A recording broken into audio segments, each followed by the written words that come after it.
Okay, हो गया। हाँ, okay. So good afternoon class. और आज बचा खुचा जो है साइंस का हम लोग उसे ख़त्म कर लेंगे। मैं अभी भी बोल रहा हूँ थियोरी के लिए, इससे ज़्यादा आपको फिजिक्स में पढ़ के जाने का ज़रूरत नहीं है, ठीक है। दूसरा, जैसे ट्रिक बताता हूँ बेटा आप लोगों को याद करने का, उसी ट्रिक पर याद कीजिए। आपको साइंस में बहुत कम कोई लोग होगा जो आपको ट्रिक से ये चीज़ें याद करवाएगा। अगर विश्वास नहीं है तो यूट्यूब पर जाकर सर्च मार लीजिए, गूगल पर मार लीजिए, बाजार में सर्च मार लीजिए, ट्रिक से बहुत कम कोई बताएगा, ठीक है। तो जैसे कि कल हमने क्या ट्रिक से सीखा था कि डिस्ट्रक्टिव में सर डार्क फ्रिंज बनेंगे और कंस्ट्रक्टिव में हमारा सर कौन सा फ्रिंज बनेगा, ब्राइट फ्रिंज बनेगा। वेब फ्रंट के भी बारे में बता दिया था मैंने, शब्दों को तोड़ के कैसे पढ़ना है। देखो मेरे क्लास में आपको बेसिकली मैं महारथी नहीं बनाता, मैं विद्वान बनाने के लिए नहीं यहाँ पे बैठा हुआ हूँ। मेरा बस इतना ही इंटेंशन रहता है कि आप आओ, कुछ सीखो और एग्जाम निकालो। ये इंटेंशन नहीं रहता है ज्ञान लो, वो जमाना गया बेटा जिसमें ज्ञान का जरूरत होता था, ठीक है। आजकल बहुत ज्ञानी जो है सो चोर डकैतों के गिरोह में शामिल हो रहे हैं, क्योंकि ज्ञान का कोई महत्व रहा नहीं है बाजार में। क्लियर है इतनी बातें। तो फैक्चुअल क्या है कि आप एग्जाम निकालोगे तभी आपका वैल्यू है, एग्जाम नहीं निकालोगे तो कितना भी ज्ञानी रहो कुत्ते की तरह मारे जाओगे रोड पे, ठीक है। तो सीधी सी बात है, आपको एग्जाम के पर्पज से ही मैं पढ़ाता हूँ। कितना जरूरत है, मान लिया जाए आप बहुत पढ़े, एग्जाम में बहुत छोटा सा क्वेश्चन पूछा, ऑप्शन दिया हुआ है, आप वहां जाके भूल गए, तो जब तक ऐसे ट्रिक से आप याद नहीं रखोगे बेटा आप भूलते जाओगे, ठीक है। तो ट्रिक को बहुत याद रखना है। जैसे मैंने डिस्ट्रक्टिव पर डार्क फ्रिंज बताया आपको, साथ ही साथ ये भी बताया था कि डिस्ट्रक्टिव में डी आता है बेटा, तो इसका पार्ट डिफरेंस में कौन मल्टीपल हो जाएगा, लेमडा के साथ ऑड नंबर का मल्टीप्लीकेशन होगा। क्लियर है इतनी बातें। तो ऑड नंबर भी आपको मैंने समझा दिया। उसी तरीके के कंस्ट्रक्टिव, तो दूसरा नंबर इवन नंबर होता है, तो पार्ट डिफरेंस इवन नंबर का मल्टीपल हो जाएगा कंस्ट्रक्टिव में, ठीक है। और ब्राइट फ्रिंजेस बनाएंगे। क्लियर है। अब उससे आगे चलते हैं, तो पीछे का तो ये हमने कहानी जो भी था देख लिया था, वो कल बहुत अच्छे तरीके से मैंने आपको बता दिए थे। ब्रिस्टर एंगल क्या होता है बेटा, कोई एक बच्चा जो ब्रिस्टर एंगल बताए मुझे। ब्रिस्टर एंगल कौन सा चैप्टर में पढ़े थे, पोलराइजेशन ऑफ लाइट में पढ़े थे।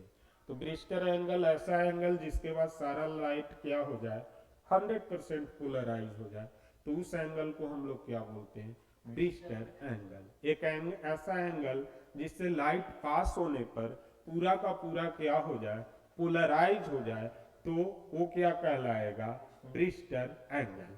अब पोलराइज, और यहाँ पर मैं आपको एक चीज और मैं बता देता हूँ बेटा, ठीक है, ताकि आप लोगों को लगे कि नहीं भाई पढ़ाया जो सर ने वही काम आया, बाकी सबका ज्ञान मिल जाएगा आपको। आप हो सकता है कि मोटा सा एग्जाम्पल यहाँ से चांद पर जाके फिर चांद की तरह दुल्हन ला के कितना टाइम लगेगा वो सब निकाल लीजिएगा आप लोग, लेकिन ऐसे चीजें एग्जाम में बहुत कम पूछते हैं। जो आप बैठिएगा उसमें ये फिक्स मानिए, आप बैठिएगा एग्जाम में देखिएगा कैसे क्वेश्चन पूछे, ठीक है। तो मैं यहाँ पर आपको एक सिंपल सी चीज, difference between polarization, polarized and non polarized light के बारे में थोड़ा सा देखता हूँ। तो एंड नॉन पोलराइज्ड,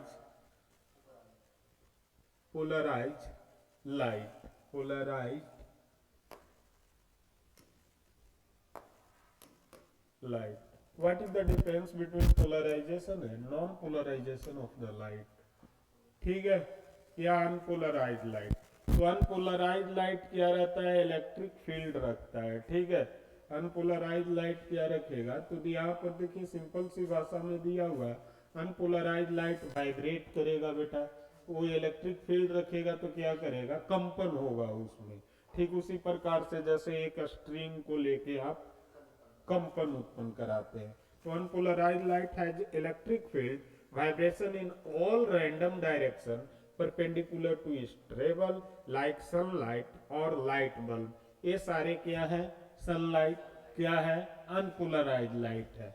लेकिन जब आएगा तो जब पास होगा, ठीक है, जब हम लोग पोलराइज बनाने का कोशिश करेंगे, ब्रिस्टर एंगल से जब इसे हम पास करवाएंगे तो अनपोलराइज लाइट जो है सो पोलराइज बन जाता है। तो पोलराइज बनने का मतलब क्या है बेटा, इलेक्ट्रिक फील्ड जो इसमें वाइब्रेशन उत्पन्न करा रहा था उसको क्या कर देते हैं, रिस्ट्रिक्ट कर देते हैं। क्या कर देते हैं, रिस्ट्रिक्ट कर देते हैं, रोक देते हैं। तो इलेक्ट्रिक फील्ड गायब हो गया तो ऑटोमेटिकली वाइब्रेशन भी लाइट का गायब हो जाएगा, वाइब्रेशन भी लाइट का गायब हो जाएगा। ठीक है, तो ऐसा लाइट अगर कपते हुए आपको दिखे, जैसे उस CFL को बड़ा ध्यान से देखिएगा, बड़ा ध्यान से, तो हल्का हल्का कपते हुए दिखाई दे रहा है। ठीक है, तो कैसा लाइट है CFL का लाइट, अनपोलराइज लाइट है, जिसमें कंपन होगा वो कैसा लाइट है बेटा, अनपोलराइज लाइट है। और जिसमें कंपन नहीं होगा वो कैसा लाइट है, पोलराइज लाइट है। क्लियर है, समझ गए? फिर से ट्रिक से बताओ इसे, देखो ट्रिक से इसे देख लीजिएगा। ये कितनी बार पूछते हैं डायरेक्ट डिफिनीशन में, ये पूछते हैं। ठीक है, तो इसीलिए मैं आपको बता दे रहा हूं। कहां पर थे, ये वाली था हमारा ना खुला हुआ, हाँ ये वाली है। तो देखिए मैं बता देता हूं कि पोलराइज्ड लाइट दो तरीका का लाइट हुआ, पोलराइज्ड एंड अनपोलराइज्ड। अन, यहां से एक वर्ड को हटाइए बेटा, अन। तो अन किसके अकॉर्डेंस लगा, पन के अकॉर्डेंस। तो क्या होगा इसमें, कंपन होगा। क्या होगा आपका, कंपन होगा। क्लियर है? अब पोलराइज्ड तो कंपन नहीं होगा। एक याद रखिएगा तो ऑटोमेटिकली फिर दूसरा आपको याद रहेगा। क्लियर है ना, इतनी बातें समझ में आया बेटा बातें? तो पोलराइज्ड एंड अनपोलराइज्ड में हमने देख लिया किसके कारण ये इफेक्ट आता है, पोलराइजेशन इफेक्ट। तो पोलराइजेशन इफेक्ट किसके कारण आता है, ड्यू टू द प्रेजेंस और अब्सेंस, क्या होता है पाप गड्ढे, अब्सेंस ऑफ इलेक्ट्रिक फील्ड ना। अभी तुरंत ही बताया ना कि क्या करेगा ये बेटा, ये क्या करेगा, इलेक्ट्रिक फील्ड जब रिमूव कर देंगे तो लाइट हमारा क्या हो जाएगा, पोलराइज हो जाएगा। तो due to absence of the electric field, और या आप लिखिए वाइब्रेशन, क्या लिखिए, वाइब्रेशन, कंपन के अब्सेंस के कारण आपका क्या होता है, पोलराइज लाइट बनता है। ठीक है, अब आगे चलते हैं। तो इन सारे चीजों के लिए आप ज्ञान लेते रहिए, ठीक है, और एग्जाम जल्दी से निकालिए। मेरा मकसद सिर्फ इतना है, एग्जाम निकलवाने का। अगर आप सफल होते हैं बेटा तभी सब कुछ सही रहेगा, नहीं तो विफल होते हैं तो मेरे ऊपर तो माथा फूटेगा ही। खैर मेरे ऊपर क्या फूटेगा, इंस्टीट्यूट के ऊपर फूटेगा। इंस्टीट्यूट जवाबदेह होती है, टीचर जवाबदेह नहीं होता है। ठीक है, लेकिन फिर भी मैं बता देता हूं कि इज्जत तो मेरा भी गिरेगा ही गिरेगा, है कि नहीं। तो इसीलिए मैं चाहता हूं कि चलो कुछ मत करो, सिलेक्शन फाइनल सिलेक्शन हो चाहे नहीं हो, कम से कम पहला स्टेज तो क्वालिफाइड होना चाहिए आपको। मेरिट का कुछ तो प्रमाण होना चाहिए, है कि नहीं, कि आपने मेहनत किया है। तो चलिए, अब ये हमारा हाइजन प्रिंसिपल भी बता दिया था, और इधर से प्लैंक्स कांस्टेंट भी मेरे ख्याल से करा दिया था, डी ब्रोगली हाइपोथेसिस भी करा दिया था। सही बोल रहा हूं ना? रीडबर्ग कांस्टेंट का भी वैल्यू करा दिया था मैंने कि नहीं कराया था? हिजनबर्ग अनसर्टेनिटी क्वांटम नंबर से आज चालू करेंगे। तो क्वांटम नंबर आप देखिए, क्वांटम नंबर के बारे में देखते हैं। तो क्वांटम फिजिक्स का आजकल डिमांड बहुत ज्यादा हो रहा है, क्वांटम कंप्यूटर बनाने की बात चल रही है। हमें क्वांटम कंप्यूटर की जरूरत क्यों पड़ी बेटा, सोचने वाली बात ये है। तो सर बड़े बड़े कैलकुलेशन के लिए, जैसे यहां से सन कितना दूर है, फिर सन से शनि जाने में कितना दूरी लगेगा, तो ये सब डिस्टेंस, फिर शनि से कोई और स्टार जाने में कितना दूरी लगेगा, तो ये सब डिस्टेंस बहुत बड़ा डिस्टेंस है। हमारे गिनती के किताब में उतना डिजिट नहीं है।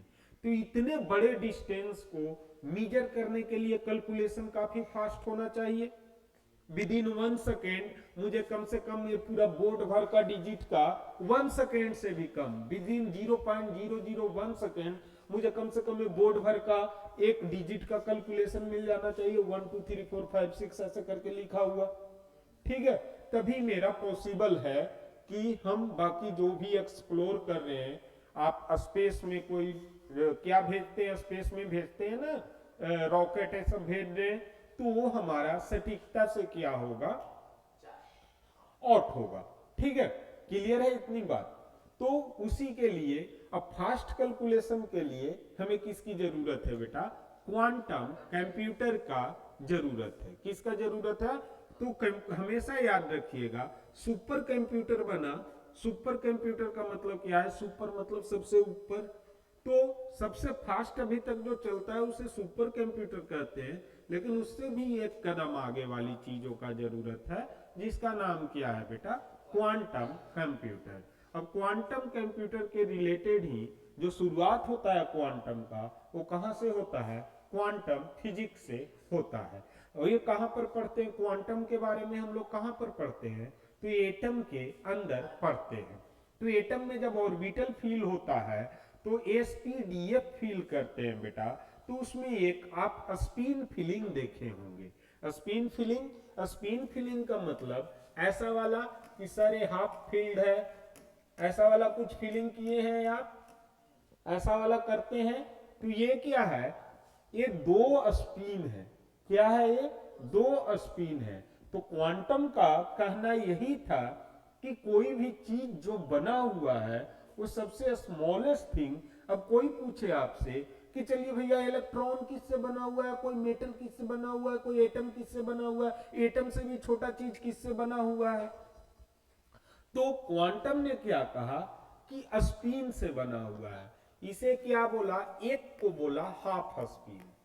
अब हाफ और हाफ मिल गए तो क्या बना दिया बेटा, आपका फुल बना दिया। तो ये क्या कहते हैं, ऑर्बिट को फिल करते हैं हाफ स्पिन मिलके। क्लियर है इतनी बातें, ठीक है।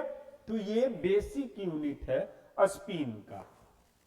तो यहां पर देखते हैं कि क्वांटम नंबर्स, तो टोटल कितने क्वांटम नंबर्स बताए गए बेटा, 4 क्वांटम नंबर बताए गए। कितने क्वांटम नंबर बताए गए, 4 क्वांटम नंबर बताए गए। पहला है प्रिंसिपल क्वांटम नंबर, जो हेड है, पहला प्रिंसिपल क्वांटम नंबर। तो प्रिंसिपल क्वांटम नंबर क्या होता है, natural number principal quantum number होते हैं। क्या होते हैं, नेचुरल नंबर क्या होते हैं बेटा, प्रिंसिपल क्वांटम नंबर होते हैं। हमेशा याद रखिएगा, प्रिंसिपल में है तो पहला, पहला से चालू करेंगे गिनती, तो पहला के बाद गिनती दूसरा, दूसरा के बाद गिनती तीसरा, चौथा, पांचवा, 6 7 8 9 10 ऐसे गिनते जाते हैं। तो याद करने का तरीका याद रखिएगा, अगर प्रिंसिपल क्वांटम नंबर तो है क्या, नंबर है, तो कैसा नंबर होगा, तो प्रिंसिपल है तो पहला से चालू करेंगे, 1 2 3 4 5 6 7 8 9 10 इस तरीके से चालू करेंगे। तो आप इसी तरीके से याद रखिएगा, एग्जाम में कभी नहीं भूलिएगा। तो प्रिंसिपल क्वांटम नंबर आपका क्या हो गया, पहला। पहला का मतलब क्या हो गया, 1। अब 1 लिखे तो नंबर फिर गिनना चालू कर दीजिए, 1 के बाद 2 3 4। इसके बारे में नेक्स्ट हमने क्या देखा, ऑल नेचुरल नंबर। कौन किसको कंबाइन करेगा बेटा, ये प्रिंसिपल क्वांटम नंबर किसको कंबाइन करेगा, आपका all natural number. Natural number कहां से चालू होता है बेटा, 1 से। तो याद रखना, होल लिख दिया, होल नंबर, तो कंफ्यूज मत हो जाना। होल नंबर तो 0 आ गया तब तो फिर एक्सेप्ट ही नहीं करेगा ना ये, तो 0 नहीं है, 1 से चालू होना चाहिए। आगे देखते हैं कि प्रिंसिपल क्वांटम नंबर क्या इंडिकेट करता है, तो है क्या, प्रिंसिपल है क्या, प्रिंसिपल।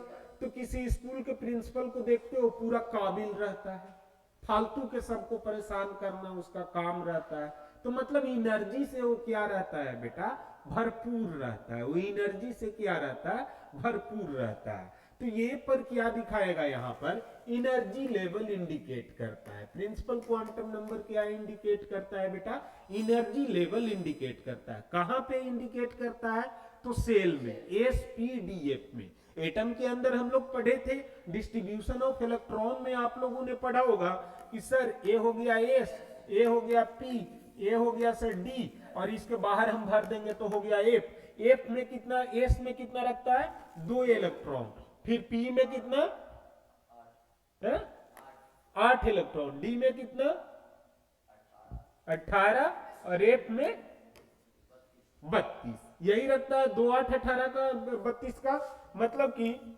बोर के अनुसार कितना पे ये रखता है बेटा 2n स्क्वायर पे रखता है। किस पे रखता है, 2n स्क्वायर पे रखता है।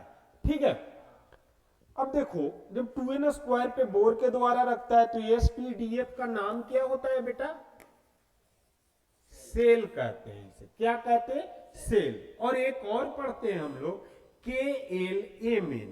KLMN क्या होता है बेटा, ऑर्बिट। KLMN क्या होता है, ऑर्बिट। और sp-df क्या होता है आपका, सेल होता है। क्लियर है इतनी बातें। ठीक है, तो sp-df के बारे में कि s में कितना एनर्जी लेवल होगा, p में कितना एनर्जी लेवल होगा, d में कितना एनर्जी लेवल होगा, ये कौन बताता है, प्रिंसिपल क्वांटम नंबर आपका बताता है। क्लियर है, तो principal quantum number energy level shell में बताता है। ठीक है, अब तो फिर बाकी तो प्रोपोर्शनल होता है बेटा, जिसका सेल बड़ा होगा उसके पास एनर्जी, जिसका गोदाम बड़ा उसके पास पैसा ज्यादा, तो जिसका सेल बड़ा होगा उसका एनर्जी क्या होगा बेटा, बड़ा होगा। ठीक है, मतलब ज्यादा होगा। तो नंबर पर सेल डिफाइन हो रहा है, तो 10 बड़ा है कि 2 बड़ा है, तो एनर्जी किस में बड़ा होगा, जहां n बराबर 10 आएगा, तो higher the value of n higher will be the energy. Principal quantum number समझ गए, higher the value of n higher will be the energy. Okay, clear है इतनी बातें बेटा, अब इसे याद रखिएगा। नेक्स्ट है azimuthal quantum number. Azimuthal quantum number denote करते हैं आई से। ठीक है, एजीमुथल क्वांटम नंबर, तो कहां से कहां तक इसकी वैल्यू जाता है बेटा, 0 to n-1 तक जाता है। कहां तक जाता है, 0 to n-1 तक जाता है। इस वैल्यू को याद रखिएगा, 0 to n-1 तक जाएगा। क्लियर है, अब कैसे इसको याद रखेंगे, तो पहला में क्या था, प्रिंसिपल है, कहां से कहां तक गया, तो सर 1 से n तक।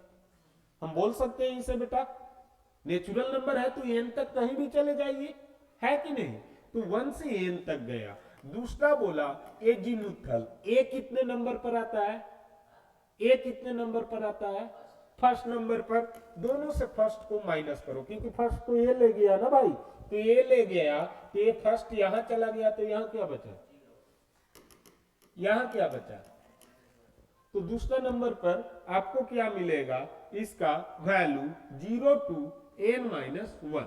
अब मैं इसी तरीके से सब याद किया हूं, तो मुझे अभी तक याद है। ठीक है, तो azimuthal quantum number 0 to n-1 तक आपका जाएगा। कोई दिक्कत, कोई दिक्कत नहीं।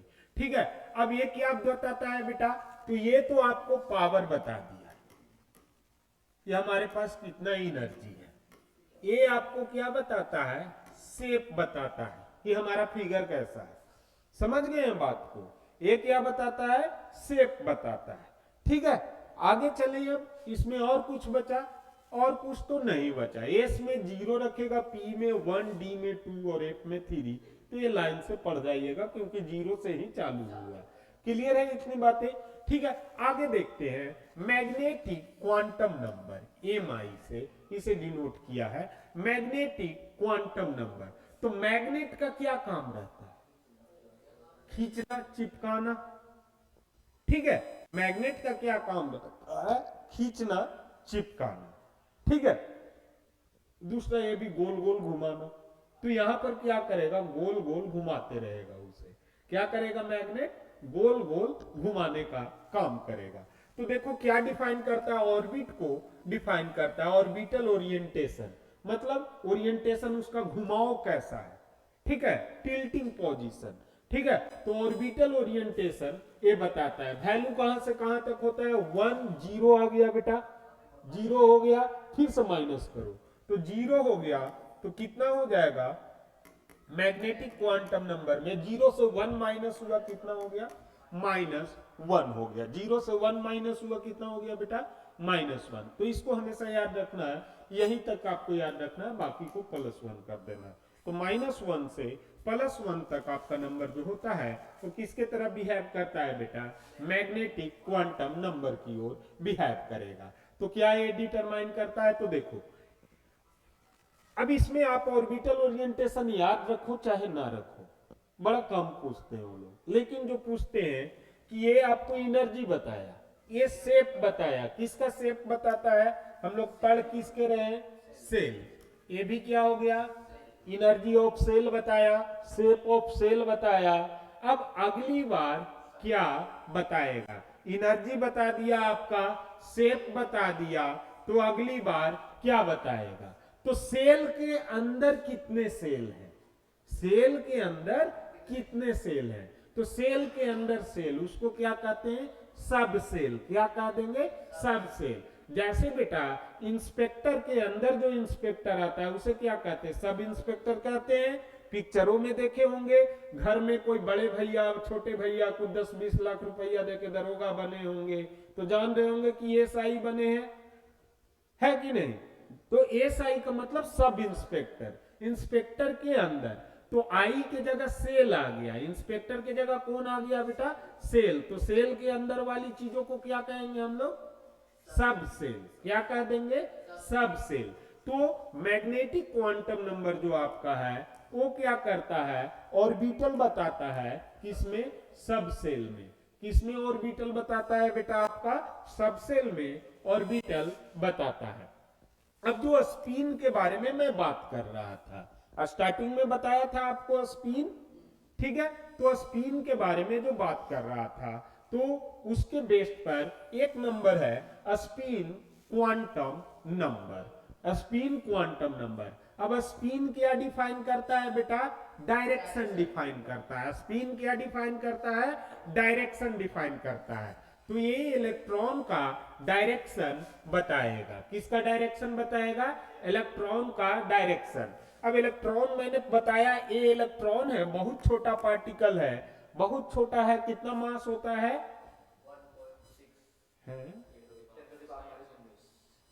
ये मास होता है कि चार्ज होता है रे गद्दो? ये बताओ, ये चार्ज होता है कि मास होता है?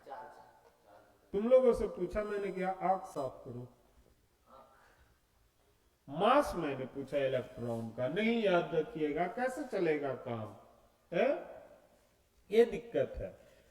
तो देखिए इलेक्ट्रॉन कितने चीजों से, कितने से मिलके बना है? 2 स्पिन से मिलके बना है। एक इलेक्ट्रॉन कितने स्पिन से मिलके बना हुआ है बेटा? 2 स्पिन। अब ये दोनों स्पिन को मिला के भी स्पिन बोलते हैं। क्यों? क्योंकि अगर अलग कर दिए तो एक को कहते हैं हाफ स्पिन, एक को क्या कहते हैं? Half spin. तो ये इस तरीके से स्पिन से मिलके आपका क्या हुआ है? बना है। क्लियर है? तो स्पिन क्या करता है? इलेक्ट्रॉन किस डायरेक्शन में स्पिन करेगा, ये स्पिन क्वांटम नंबर बताता है। स्पिन क्वांटम नंबर तो मैं पहले ही बोला हूं आधा है। इधर लड़के, मैं पहले ही बोला बेटा आधा है। तो आधा अगर सीधा की तरफ हो तो क्या लेंगे वैल्यू? आधा को क्या लिखते हैं मैथ में? 1/2। तो ये इसका वैल्यू क्या हो गया आपका? अब ये वाला इधर का उल्टा बचा। वाह, वेरी गुड। देखा, अब मुझे ज्यादा पढ़ाने पड़ता है, तो ध्यान देके पढ़ोगे तब ना बेटा, खुद ब खुद समझ जाओगे। तो समझ गए इतनी बातें? तो इसकी वैल्यू कहां से कहां तक जाएगी? +1/2 से -1/2, और आप उल्टा भी बोल सकते हैं, -1/2 से +1/2 तक जाती है। कोई दिक्कत इतना? अब ए सबका इंडिपेंडेंट होता है, बाकी नंबर से ए इंडिपेंडेंट होता है। तो VVI आप याद रखिएगा इसको, कि independent of all other number. यह स्पिन थ्योरी क्या कहता है? Independent of all other quantum number. Quantum number बाकी किसी पे भी ये डिपेंड नहीं करता है। अगला क्या कहता है बेटा? एक ऑर्बिट में, सॉरी एक सेल में, ऑर्बिट में नहीं, वहां ऑर्बिट गलत लिखा हुआ है, ठीक है? वहां ऑर्बिट गलत लिखा हुआ है, सेल में, क्योंकि SPDF में ही फील होते हैं, ठीक है? तो एक सेल में कितना स्पिन भरा जा सकता है? 2 स्पिन ही मैक्सिमम भरा जा सकता है स्टेबिलिटी के लिए। ठीक है, या तो आपका स्पिन हाफ फील्ड भी रहेगा, फिर भी क्या रहेगा? वो स्टेबल रहेगा। क्लियर है? हाफ फील्ड भी मतलब एक किसी स्पिन में आप इसमें एक स्पिन डाले किसी सेल में, फिर भी ये क्या रहेगा? प्रॉपर्टी इसका स्टेबिलिटी का रहेगा, न्यूट्रल एटम की तरह बिहेव करेगा। क्लियर है? समझ गए इतनी बातें? ठीक है, तो ये आपका रहा स्पिन क्वांटम नंबर। अब 4 नंबर रहे, थोड़ा स्पीड में चारों को मैं फिर से डिस्कस कर देता हूं। पहला आपका क्या रहा बेटा? जो काम की चीज है उसे याद रखिएगा, principal quantum number. Principal quantum number कैसा नंबर? नेचुरल नंबर, मतलब 0 से लेके कहां तक?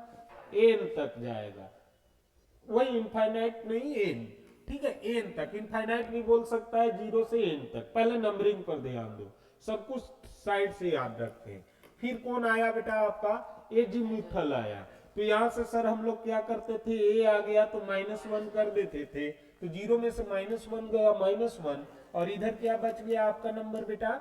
n-1। कोई दिक्कत इतना दूर में? अब सर अगली बार एजीमुथल आ गया, अगली बार कौन आ रहा है? मैग्नेटिक आ रहा है। तो मैग्नेटिक में क्या करते थे बेटा हम लोग? हाँ हाँ बोलो बोलो। -1, माइनस का माइनस उतार देते थे, और इधर वाला क्या हो गया आपका? प्लस हो गया। अब उसके बाद कौन बचा? स्पिन बचा। तो सर स्पिन को पूरा कभी रोटी नहीं देते हैं, हमेशा कितना रोटी देते हैं? आधा रोटी। तो -1/2 से 1/2 तक n का वैल्यू आएगा। क्लियर है इतनी बातें? ठीक है, अब पहला वाले को देखते हैं कि सर ये तो आपका नंबरिंग कर दिए, इसका क्या पावर है बेटा? क्या बताता है? एनर्जी ऑफ द सेल बताता है। ये क्या बताता है? एनर्जी ऑफ द सेल बताता है। अब दूसरा क्या बताएगा बेटा? सेल के, बोलिए, सब सेल बताता है। क्या बताता है? शेप ऑफ द सेल बताता है। दूसरा क्या बताता है बेटा? शेप ऑफ द सेल बताता है। अब तीसरा सेल के अंदर में जो रहता है वो बताया है, तो सब सेल बताता है। चौथा क्या बताता है बेटा? स्टेबिलिटी बताता है। चौथा क्या बताता है? स्टेबिलिटी बताता है कि कौन सा एटम स्टेबल है और कौन सा रिएक्टिव है। क्लियर है इतनी बातें? समझ गए हैं बेटा इतनी बातें? ठीक है, तो तीसरा स्टेबिलिटी बताता है। अब आगे देखते हैं कि इसमें और क्या क्या है। तो शेप ऑफ ऑर्बिट्स, ऑर्बिट क्या क्या है? sp-df ऑर्बिटल को शेप के लिए, तो s ऑर्बिटल कैसा? s4 sphere. s4 क्या होता है बेटा आपका? स्फेयर। तो s ऑर्बिटल कैसा ऑर्बिटल रहेगा? स्फेरिकल। तुम विश्वास नहीं करोगे बेटा, मैं बता रहा हूं तुम लोगों को, मेरा अपना एक्सपीरियंस है। फिर कहोगे कि सर सो जब क्या कहते हैं कि इतना ही था तो हमें ये ऐसे क्यों पढ़ा देते हो कि पूरा आप डीपली नहीं पढ़ाते? डीपली का जरूरत ही नहीं है बेटा, इस बात को समझिए, समझने का जरूरत है, और इस ट्रिक को धरें। तो मैं दावे के साथ कहता हूं, आप 12th लेवल के एग्जाम दे रहे हो, मैक्सिमम में 3 से 4 क्वेश्चन मैक्सिमम तो जरूर ऐसे मिलेंगे जो आंसर नहीं भी जानोगे और ट्रिक जानोगे तो ऑप्शन देख के लगा दोगे। मैं ये दावा के साथ कह रहा हूं, क्योंकि आप देख रहे हैं नाम से ही मिलता जुलता कुछ मिल रहा है। अब ये आपका आदत है, आप साल भर से इसी प्रैक्टिस पर पले बढ़े, आगे पढ़े हैं। ठीक है, एग्जाम में जाइएगा, कोई क्वेश्चन भूल गए तो आपको तो पता है कि अरे पीछे के 100 क्वेश्चन किया यही मेथड से बन रहा था, ये भी बनेगा इसी मेथड से, इसको भी ये ट्रिक अप्लाई करो। क्लियर है? तो ट्रिक को हमेशा याद रखना है। जैसे मैंने क्या कहा, एस, तो एस का शेप कैसा होगा? तो एस स्फेरिकल होगा। S4 क्या होता है बेटा आपका? स्फेयर हो गया, तो शेप कैसा होगा इसका? स्फेरिकल होगा। अब शेप स्फेरिकल होगा तो एटम ही होगा। स्फेयर कैसा होता है? एटम के जैसा। तो एटम गोल हो गया, तो गोल के सेंटर में क्या रहता है बेटा? खाली न्यूट्रॉन रहता है, हाँ प्रोटॉन। तो इसको क्या बोल देते हैं? न्यूक्लियस। तो बड़ा एन से न्यूक्लियस मैंने लिखा। क्लियर है? तो एस ऑर्बिटल में कौन रहता है? न्यूक्लियस। एस में कौन रहेगा? न्यूक्लियस। क्लियर है? एस में कौन रहेगा? न्यूक्लियस। तो न्यूक्लियस एट सेंटर रहता है, न्यूक्लियस एट सेंटर रहता है। क्लियर है? अब पी ऑर्बिटल के बारे में हम देखते हैं। तो पी को आपको देख के ही नहीं लग रहा पी ऐसा, इसको ऐसा बनाइए तो ऐसा लग रहा है कुछ डंबल उठा रहे हैं हम लोग। तो एक ऐसा पी ऑर्बिटल कैसा शेप रहता है आपका? डंबल शेप रहता है। कैसा शेप रहता है बेटा आपका? डंबल शेप रहता है। क्लियर है? कैसा शेप? Dumbbell shape. एक पी इधर से और एक पी इधर से, दोनों तरफ से रहता है इसका शेप। ठीक है, एक तरीके का पी नहीं रहेगा। तो ये डंबल हो गया। तो कैसा शेप रहता है पी ऑर्बिटल का? डंबल शेप रहता है। क्लियर है? अब पी ऑर्बिटल तीनों डायरेक्शन में चलता है, P of X, P of Y, P of Z. Clear है? ठीक है। अब कहां से स्टार्ट होता है पी ऑर्बिटल? तो एस हो गया हमारा पहला, तो पी कैमा होगा? दूसरा। क्लियर है? कहां से स्टार्ट होगा? तो 2 से स्टार्ट होता है। नेक्स्ट हम लोग देखते हैं डी के बारे में। तो डी के बारे में तो इसका कॉम्प्लेक्स शेप होता है। कैसा शेप होता है? Complex shape. इसको रख लेना, इसका कोई भी ट्रिक वैसा नहीं है। ठीक है, तो डी कैसा होता है? कॉम्प्लेक्स शेप, बड़ा उसका मिश्रण वाला उटपटांग फिगर बना रहता है। ठीक है, अब नेक्स्ट क्या कहता है? कितना ओरिएंटेशन रहता है डी ऑर्बिटल में? तो 5 होगा। कितना रहता है? 5 ओरिएंटेशन रहता है। एस पी, अब यहां पर एन बराबर 2 से स्टार्ट हुआ, तो यहां पर एन बराबर कितना से स्टार्ट होगा बेटा?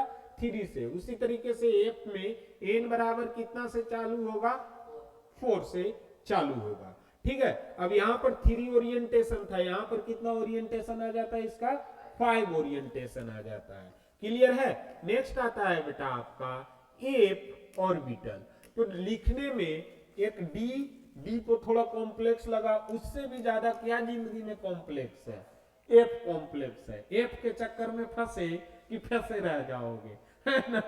तो एफ बड़ा कॉम्प्लेक्स है। तो एफ कैसा? वेरी वेरी कॉम्प्लेक्स ऑर्बिटल होगा। एफ कैसा होगा? वेरी वेरी कॉम्प्लेक्स ऑर्बिटल होगा। क्लियर है इतनी बातें बेटा? तो एफ ऑर्बिटल वेरी कॉम्प्लेक्स होता है। ठीक है, नेक्स्ट, अब हर इसमें ओरिएंटेशन को कैसे याद रखना है? एस पी, हाँ, सब ऑड नंबर होता है। ओरिएंटेशन को कैसे याद रखना है बेटा? सब ऑड नंबर होता है। तो ऑड नंबर जो हम लोग गिनती में पढ़ते हैं, मतलब किताब में, वो एक्चुअली कहां से पढ़ते हैं? 3 से पढ़ते हैं। कहां से पढ़ते हैं? 3 से पढ़ते हैं। तो 3 के पहले कोई ऑड नंबर नहीं हुआ। 3 के पहले कोई ऑड नंबर हुआ? नहीं हुआ। तो यहां पर वाली चीजों को हम लोग इसीलिए ज्यादातर 0 या 1 पर रख लेते हैं। 1 भी क्या हुआ? आपका ऑड नंबर ही। अब हर बार 2-2 बढ़ाते जाइए। 3। क्लियर है? तो ये आपका क्या हो गया? ये क्या है? 0, 3, 5, 7 क्या है? नंबर ऑफ ओरिएंटेशन है। क्या है ये? नंबर ऑफ ओरिएंटेशन है। क्लियर है इतनी बातें बेटा? अब नंबरिंग कहां से स्टार्ट होगा? तो एन बराबर यहां पर क्या लेते थे? 1, ये वाली नंबर 2, ये वाली नंबर 3 और ये वाली नंबर 4। क्लियर है? समझ गए इतनी बातों को एसपीडीएफ ऑर्बिटल के बारे में? No, perfectly black body, the ideal object that absorb all electromagnetic radiation hitting it regardless of frequency और एंगल, उसे क्या कहते हैं? Perfectly black body. Perfectly black body का मतलब क्या होता है बेटा? परफेक्टली ब्लैक अगर कोई बॉडी होगा तो कोई भी लाइट या कुछ भी उससे जो टकराएगा वो रिफ्लेक्ट नहीं करेगा। परफेक्टली ब्लैक बॉडी का मतलब क्या हुआ? कि 0% रिफ्लेक्शन। कोई भी चीज एक बार उसके पास चला गया तो वापस नहीं आएगा। इसीलिए कहा जाता है भूत को ब्लैक कहा जाता है। क्यों ब्लैक बॉडी? क्यों भूतों को कहा जाता है? एक बार भूत के चक्कर में पड़े, चुड़ैलों के चक्कर में पड़ गए बेटा, तब तो पूरा जीवन वापस नहीं आते हैं लोग।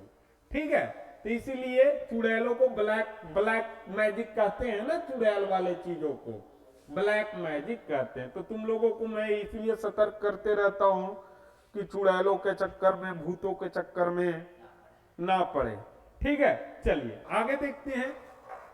तो परफेक्टली ब्लैक बॉडी क्या करेगा, 0% रिफ्लेक्शन, टोटल एब्जॉर्प्शन, टोटल जितना का जितना चीज आप दिए उसे सब क्या कर लिया, एब्जॉर्ब कर लिया। तो टोटल एब्जॉर्प्शन, क्लियर है इतनी बातें, टोटली क्या कर लेगा, ये एब्जॉर्ब कर लेगा। ठीक है, नेक्स्ट देखते हैं प्रॉपर्टी क्या है। तो एब्जॉर्ब 100% ऑफ इंसिडेंट रेडिएशन, जितना भी चीजें होगा उस सारा का सारा एब्जॉर्ब करेगा। रिफ्लेक्ट नथिंग, पहले ही बताया 0% रिफ्लेक्शन।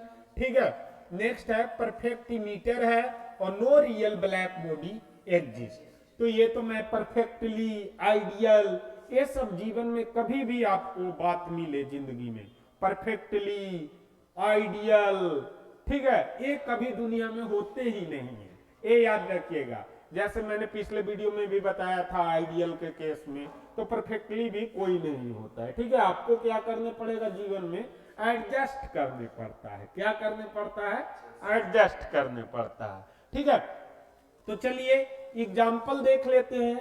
एग्जाम्पल अप्रोक्सीमेटली सन, चारकोल, ब्लैक होल, ये सारा कुछ आपका परफेक्टली ब्लैक बॉडी की तरह कुछ एग्जाम्पल दिया हुआ है, मुझे डाउट है। नेक्स्ट देखते हैं Wien's law, quantum physics, Stefan's law, ये सारी चीजों में परफेक्टली ब्लैक बॉडी का कॉन्सेप्ट लागू हो रहा है। तो Wien's displacement law, Wien's displacement law क्या होता है बेटा, Wien's displacement law black body के केस में होता है कि कितना वो रेडिएशन को एब्जॉर्ब कर रहा है और कितना रेडिएशन को क्या कर रहा है बेटा, रिफ्लेक्ट कर रहा है। क्लियर है। तो विन्स डिस्प्लेसमेंट लॉ, सीधी सी भाषा में wins displacement law black body के केस में है। और ये चैप्टर हमेशा याद रखना कि किस चैप्टर से कितना बार क्या होता है बेटा। अगर आपको सिर्फ चैप्टर याद है तो वहां ऑप्शन देख के आप लगा देते हैं कितनी बार, अरे ये वाली बात तो इस चैप्टर में था और ये इसी चैप्टर का है, एक ही ऑप्शन है, लगाओ इसको, बाकी किसी चैप्टर में है ही नहीं। जैसे बेटा ऐसे, जैसे आपसे पूछा आर्किमिडीज के बारे में, अब यहाँ पर 14 तरीके का ज्ञान दिया हुआ है, लेकिन एक ज्ञान जो दिया हुआ है, एक ही ज्ञान ऐसा है जिसमें वो दिया वाटर रिलेटेड कुछ दिया कि वाटर में व्हेल तैरती है, फिर वहां पर हनी सिंह जाके गाना गाते हैं, ब्लू है पानी पानी। एक ही चीज है जो सिर्फ वाटर से रिलेटेड है, बाकी 1, 2, 3 में किसी में ऐसा ऑप्शन नहीं है। तो आप ज्यादा सोचोगे, आप तो पढ़ रखे कि सर आर्किमिडीज तो आप पानी वाला बताए थे, आप लगाया, जैसे ही देखा अरे एक ही जगह वाटर है, लगाओ जल्दी आगे बढ़ो। क्लियर है इतनी बातें, ठीक है, समझ गए। तो कितनी बार आपको ये चीजें मदद करता है। तो विन्स डिस्प्लेसमेंट किस चैप्टर का है, रेडिएशन चैप्टर का है। ब्लैक बॉडी रेडिएशन के लिए हम लोग इसे क्या करते हैं, पढ़ते हैं। तो क्या कहता है बेटा, विन्स डिस्प्लेसमेंट क्या कहता है, वेवलेंथ एट विच ब्लैक बॉडी रेडिएट्स मैक्सिमम, जिस वेवलेंथ पे ब्लैक बॉडी सबसे ज्यादा रेडिएट करता है, रेडिएशन होता है, वो क्या होता है, इनवर्सली प्रोपोर्शनल टू टेम्परेचर होता है। रेडिएशन क्या होता है, inversely proportional to, sorry wavelength, wavelength क्या होता है, इनवर्सली प्रोपोर्शनल टू रेडिएशन होता है। तो सपोज दैट लेमडा एक ऐसा वेवलेंथ है जिसपे क्या हो रहा है, मैक्सिमम रेडिएशन हो रहा है। तो लेमडा फॉर मैक्सिमम रेडिएशन में लिखता हूं। क्लियर है, मैं कुछ भी डिनोट कर रहा हूं, आप समझ जाना इसको। मतलब ये एक ऐसा वेवलेंथ है जिसपे ये बॉडी सबसे ज्यादा रेडिएशन कर रही है। क्या कर रही है, रेडिएशन कर रही है। तो ये जो है एक किसके प्रोपोर्शनल होगा बेटा, टेम्परेचर के प्रोपोर्शनल होगा। किसका प्रोपोर्शनल होगा, टेम्परेचर के प्रोपोर्शनल होगा। फॉर्मूला क्या होता है, lambda max equal to b by T. जब प्रोपोर्शनल होगा तो साइन ऑफ प्रोपोर्शनलिटी मैं आपको न्यूटन लॉ से ही बच्चों के जैसा पढ़ाते आ रहा हूं, ठीक है, कि प्रोपोर्शनलिटी हटता है तो कांस्टेंट के साथ क्या होता है, गुना होता है। पढ़ाया हूं ये बातें। तो यहां पर मैं इक्वल टू लिखूंगा बेटा और कोई भी कांस्टेंट, चलो पूरा नाम ही लिख देते हैं, कांस्टेंट गुना 1/टेम्परेचर लिखा। क्लियर है इतनी बातें। अब कांस्टेंट तो भाई न्यूटन था तो न्यूटन कांस्टेंट, न्यूटन था तो न्यूटन कांस्टेंट, मोदी जी आए तो मोदी जी कांस्टेंट, तो यहां पर कौन आया, बीन्स आया, तो यहां पर कौन कांस्टेंट हो जाएगा बेटा, विंस कांस्टेंट। कौन सा कांस्टेंट हो जाएगा, ये विंस कांस्टेंट हो जाएगा। तो Wien's constant, Wien's displacement law क्या कहता है, सीधी सी बात में ये कहता है कि the wavelength eight which the maximum radiation occur by the black body is inversely proportional to the temperature of the surface या बॉडी जो भी है। क्लियर है इतनी बातें, ठीक है। तो हम उसे देखें, लेमडा मैक्सिमम आपका 1/t हुआ, साइन ऑफ प्रोपोर्शनलिटी को हटाने के लिए कांस्टेंट दिए जिसका नाम हो गया बीन्स कांस्टेंट। अब बीन्स को पता नहीं है नाम, किताब वाले फिर लिखे गलत लिखे, बीन्स ने कहा कि मेरा नाम बी से है, डब्ल्यू से नहीं है, लेकिन किताब वाले यही चीज लिखते गए। उसने क्या दिया, बी नाम इसका दिया। क्या नाम दिया, बी फॉर बीन्स। क्लियर है बेटा इतनी बातें। तो उसने अपना नाम वहां पर बी दे दिया। जैसे रीडबर्ग कांस्टेंट पढ़ते हैं ना, तो रीडबर्ग के नाम से ही पढ़ा, तो साइंटिस्टों के नाम से कांस्टेंट लॉ में आ जाते हैं, ठीक है। तो ये क्या हो गया बेटा, लेमडा मैक्सिमम आपका किसके बराबर हो गया, b/t के बराबर हो गया, जहां पर b क्या है आपका विंस कांस्टेंट है, और इसका वैल्यू कितना होता है बेटा, तो 3 × 10⁻³ ये बड़ा उटपटांग वैल्यू है, मत याद रखना, ठीक है, कभी काम ना दे, ठीक है। 3 × 10⁻³ काम भर ही याद रखना है, ठीक है। क्योंकि बेटा अभी आप इंजीनियरिंग कोर्स में एडमिट नहीं हुए कि इतना डीपली आपको वैल्यू का जरूरत है। तो बीन्स कांस्टेंट की वैल्यू 3 × 10⁻³ होता है। क्लियर है इतनी बातें। टेम्परेचर किस में लेंगे, केल्विन में लेंगे। टेम्परेचर किस में लेंगे बेटा, हम लोग केल्विन में लेंगे। चलिए अब आगे देख लेते हैं। तो अब ये तो बहुत पहले ही बताया कि हॉट कोई चीज है, तो कोई चीज हॉट है तो हॉट चीजों का वेवलेंथ हमेशा शॉर्टर रहता है। दूसरी भाषा में आप समझिए, अगर कोई आपको हॉट मिली तो उसका मतलब समझ जाइए कि पूरा कहानी क्या है, शॉर्टर है, ठीक है, बहुत शॉर्टर है, ज्यादा प्रयास करने का जरूरत नहीं है। 3 दिन प्रयास किए सफलता आपको मिल जाएगा, समझ गए। तो हॉट चीजों के बारे में हमेशा याद रखिएगा बेटा, हॉट ऑब्जेक्ट का वेवलेंथ क्या रहता है, छोटा रहता है। क्लियर है। अब वेवलेंथ ही डिफाइन करता है बेटा किसी भी चीज का कि वो कितना देर टिकेगा। वेवलेंथ ही किसी चीज का क्या डिफाइन करता है कि कितना देर टिकेगा। जैसे एक एग्जांपल देता हूं, आप आग से जले, जलाने वाले जो आग था उसका वेवलेंथ कितना है, वही पता चलेगा कि ये दर्द कितना देर टिकेगा, ये होता है। तो यहां भी सेम टू सेम थेसिस लगेगा, वेवलेंथ ही डिफाइन करेगा कोई कितना देर टिकेगा। अब आप हॉट लाए हैं, शॉर्टर वेवलेंथ है तो शॉर्ट टाइम के लिए टिकेगा, समझ गए इतनी बात को। तो शॉर्टर वेवलेंथ में कौन कौन आता है, ब्लू लाइट, और कौन आएगा, विबगियोर वाला, वायलेट, इंडिगो, सब शॉर्टर वेवलेंथ वाले हैं, तो वो सारे के सारे आ जाएंगे। क्लियर है। नेक्स्ट आता है कूल ऑब्जेक्ट। कूल है तो जो आदमी कूल है, जैसे राहुल सर के तरह अगर आदमी है तो ये सब लंबा टिकाऊ है, ठीक है। ये ऐसा नहीं कि कल परसों तक मतलब है तो सर बात कर रहे हैं, फीस देना खत्म हुआ कि सर बात करना छोड़ देंगे, बिल्कुल ऐसा नहीं है। क्योंकि राहुल सर कूल है तो वेवलेंथ क्या होगा, बड़ा होगा। वेवलेंथ बड़ा होगा तो ड्यूरेशन क्या होगा बेटा, ज्यादा होगा। क्लियर है इतनी बातें, समझ गए। तो वेवलेंथ किसका बड़ा होता है, इसीलिए एम्बुलेंस में किसका इस्तेमाल होता है, रेड का। क्लियर है, समझा बात को, फिर से समझा दूं, तुझे आया, क्लियर है, ठीक है। तो हमेशा याद रखना बेटा। दूसरा अब इसे कैसे याद रखेंगे कि हॉट बॉडी है सर, 2 तरीके का बॉडी है, एक हॉट बॉडी है सर और एक कोल्ड बॉडी है, कूल बॉडी है। अब दोनों बॉडी के वेवलेंथ के बारे में बताइए, किसका वेवलेंथ ज्यादा होगा, कितना किसका कम होगा।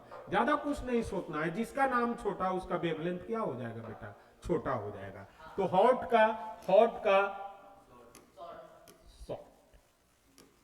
समझ गए? और कोल का फिर लॉन्ग हो जाएगा।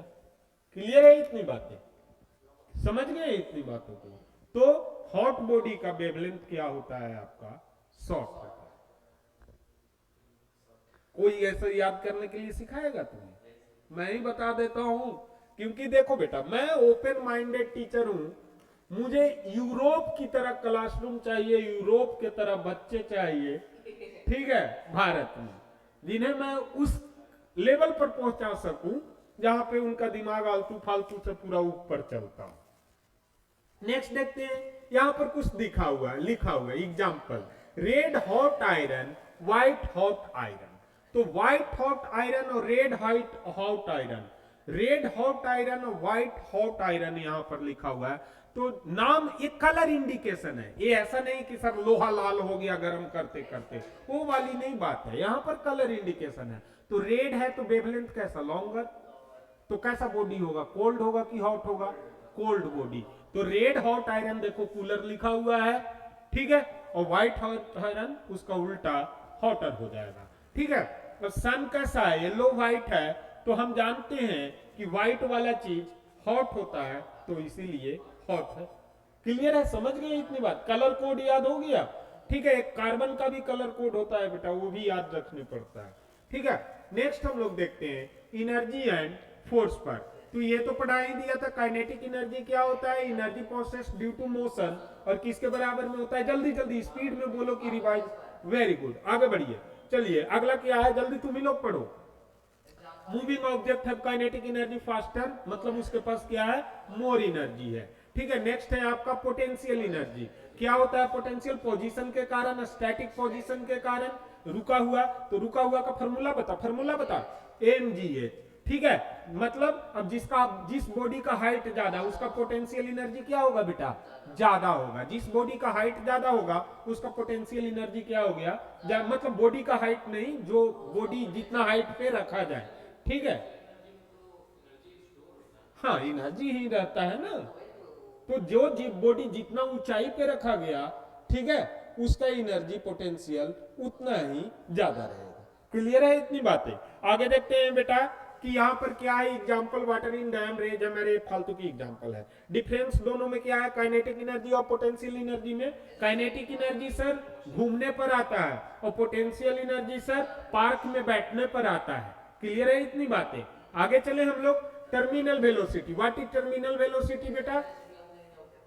कब?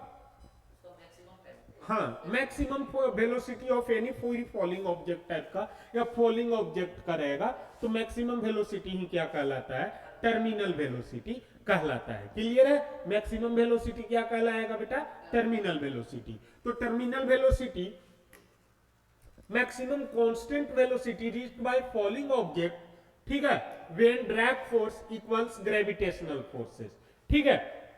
अब इसमें आपको क्या याद रखना है? टर्मिनल वेलोसिटी कैसा वेलोसिटी होता है? पहला पॉइंट याद रखना है यहां से कि टर्मिनल वेलोसिटी कैसा वेलोसिटी होता है?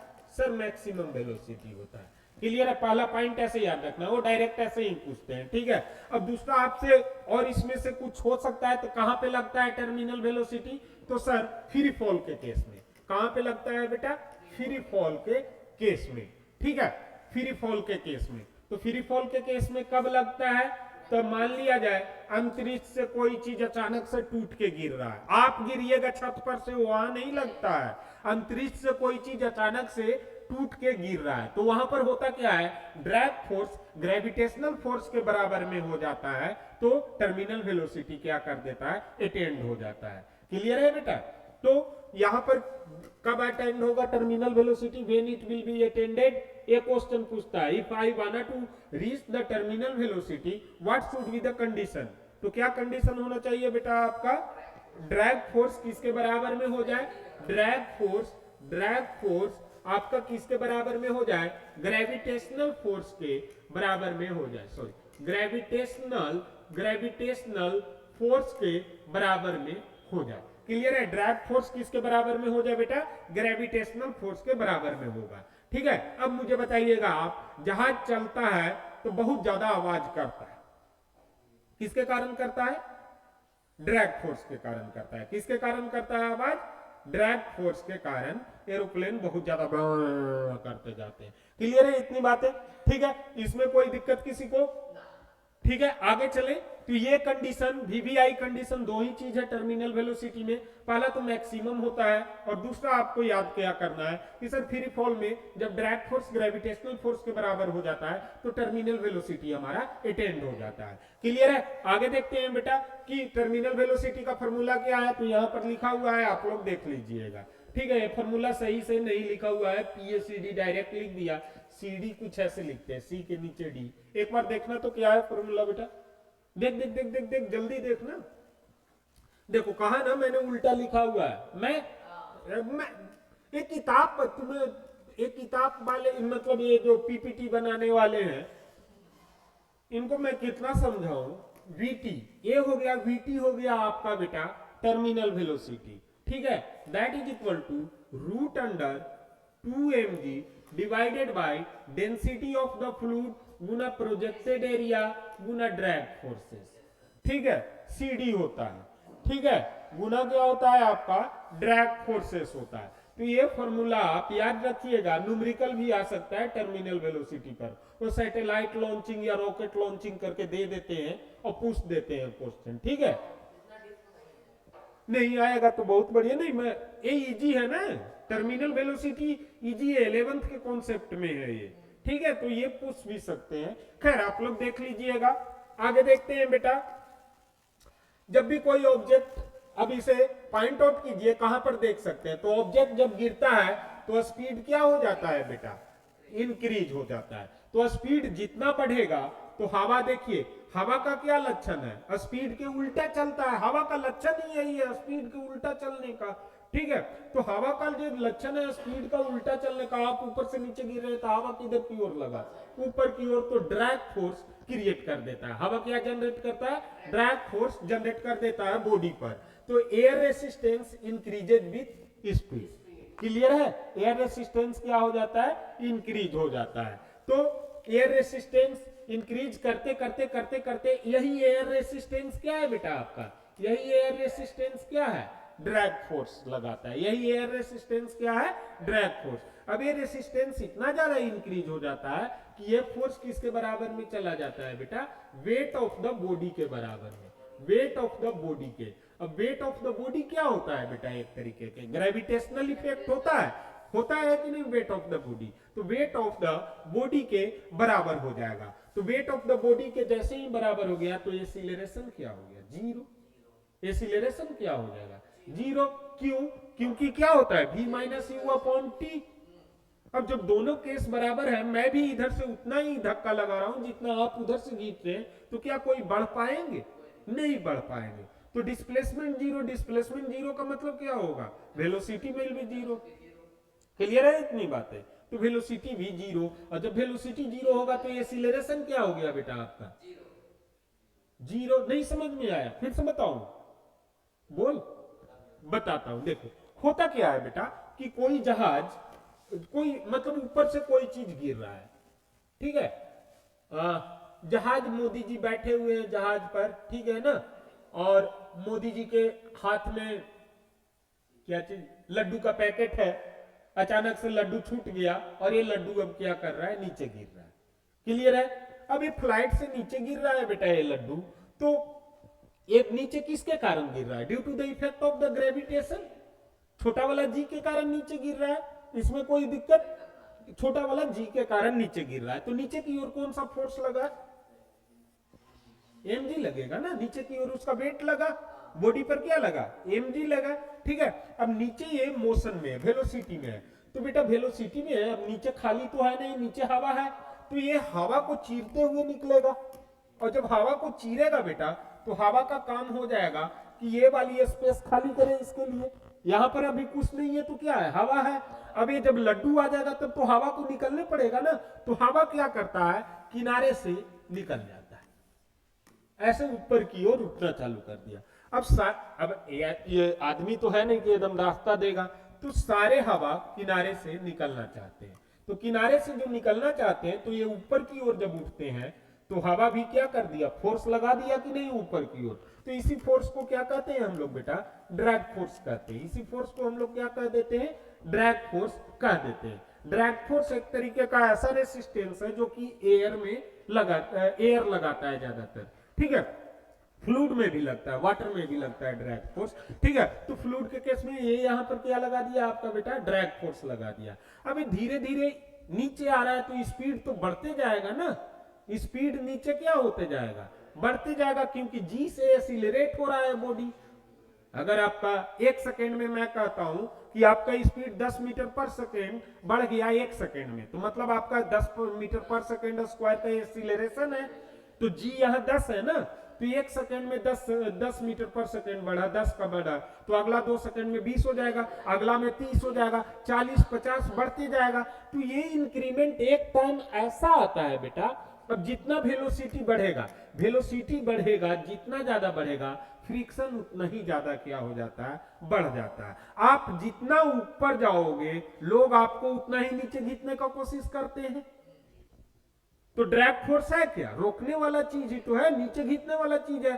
तो जितना आप स्पीड में भागिएगा उतना ही जल्दी ड्रैग फोर्स आपको क्या करना चाहेगा, रोकेगा। अब ये रोकते रोकते वेलोसिटी बढ़ता है, तो ड्रैग फोर्स, सिंपली याद रखिए, वेलोसिटी बढ़ेगा ड्रैग फोर्स बढ़ते जाएगा। तो एक टाइम ऐसा आता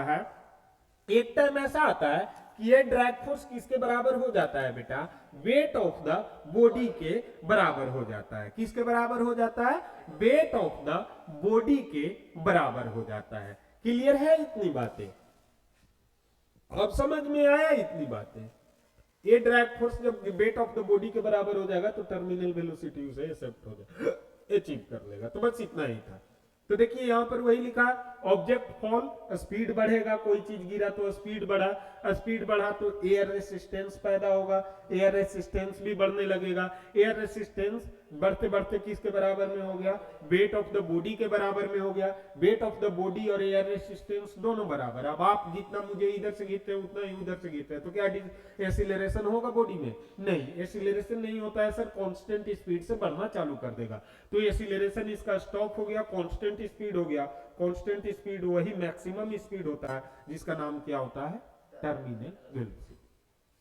अभी मैं इतना ज्यादा डिस्कस इसलिए किया कि इस पे क्वेश्चन आता है, ठीक है ना, क्योंकि या तो एक फ्लूइड में पूछ देंगे तुमसे ड्रैग, या फिर इधर पूछ देंगे, कहीं भी पूछ देते हैं, ठीक है ना, क्लियर है। तो ये पता नहीं क्या लिखा हुआ है, स्पीड लिखा हुआ है कि रेन ड्रॉप 7 से 20 मीटर पर आवर के हिसाब से गिरती है, और स्काई डाइवर जो ऊपर से ऐसे कूदते हैं वो 120 मीटर पर आवर के हिसाब से कूदते हैं। क्लियर है, आगे देखते हैं।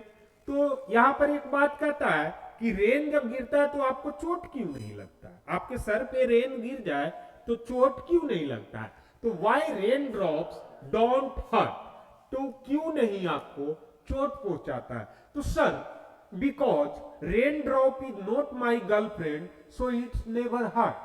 अब इसको मैं कैसे दूसरी भाषा में बोलूंगा, तो कहने का मतलब यह हुआ कि सर रेन ड्रॉप, अब नॉट माई गर्लफ्रेंड मतलब कि वो मैक्सिमम में है ही नहीं,